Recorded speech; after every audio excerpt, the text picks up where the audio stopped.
Aurreko bideoetan, edukiak, jarduerak eta komunikazio kanalak sortu ditugu. Bideo honetan, ikasle erroldun erabiltzaile gisa identifikatu eta bidalketak egingo ditugu.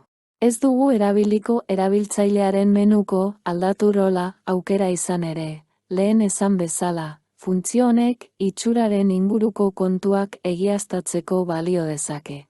Baina ezin ditu beste baldintza batzuk erreproduzitu, adibidez. Talde bateko kide izatea edo bidalketa bat egitea.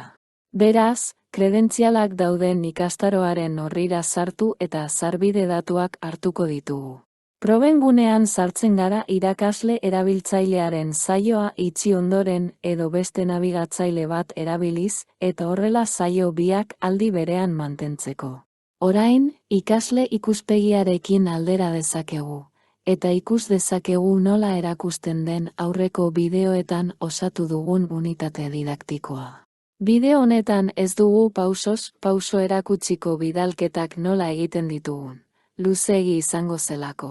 Zereginaren bidalketa gauzatu dugu, galdetegia erantzuten dugu eta foroan mezuak gehitu ditugu. Eta hurrengo bideoa ikusiko dugu. Eskerrik asko.